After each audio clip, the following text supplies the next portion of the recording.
Deux sociologues américains ont posé cette question à 400 ouvriers et salariés de la classe moyenne. 80% d'entre eux ont dit oui, je continue à travailler.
Qu'est-ce que vous avez retenu de cette matinée?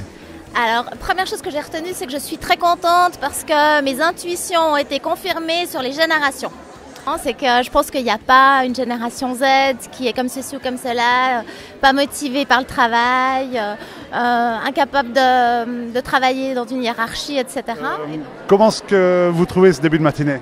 Ah, très bien, fantastique même, très rafraîchissant.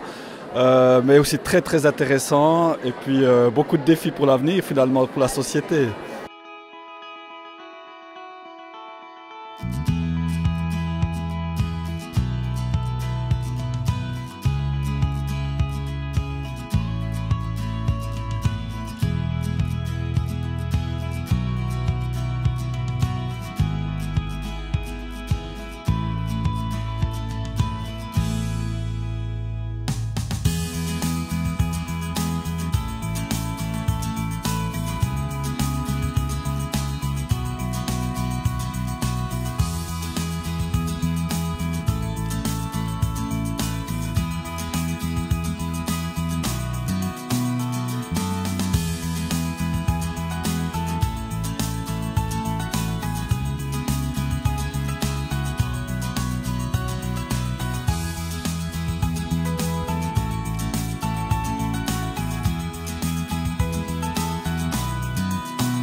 Qu'est-ce que vous retenez de cette matinée?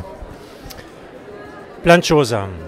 Déjà, le contexte global, les inquiétudes que nous avons par rapport à la robotique qui pourrait nous remplacer, mais surtout quand même des actions très concrètes, comme les possibilités de donner du sens aux gens. Je pense à la dernière conférence que nous avons eue, par des feedbacks, par des coachings, par plein d'autres outils très concrets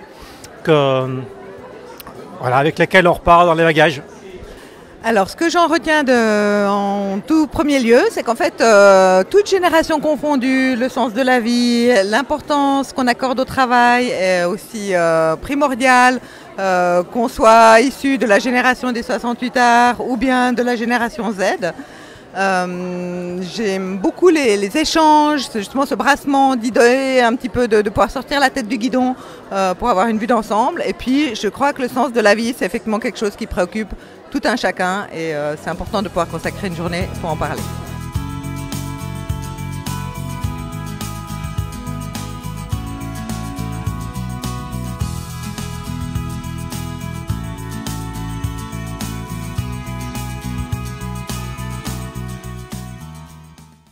Qu'est-ce que vous avez retenu de cet atelier sur le leadership de demain?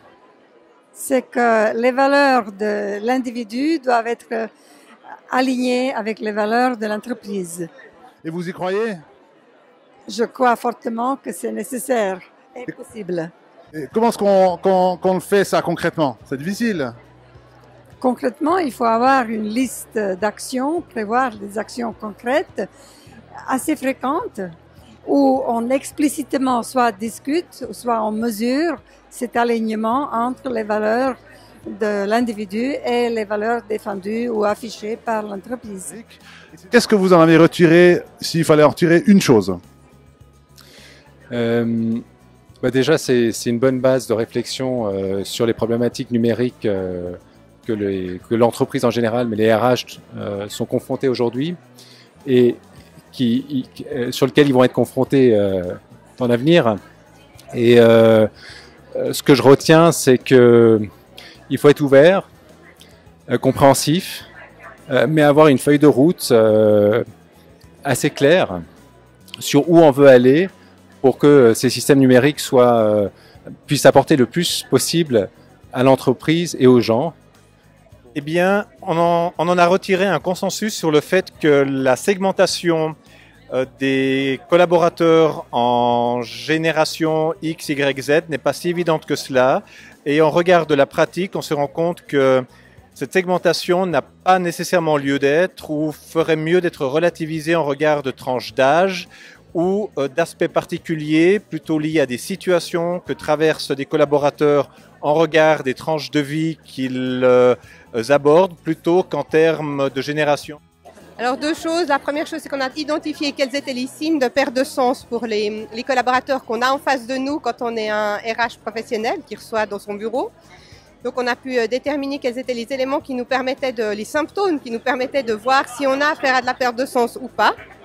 Et puis dans un deuxième temps, on a aussi vu quels sont les éléments ou les comportements que nous, on a en tant qu'RH qui permettent ou pas aux collaborateurs de s'ouvrir par rapport à cette perte de sens.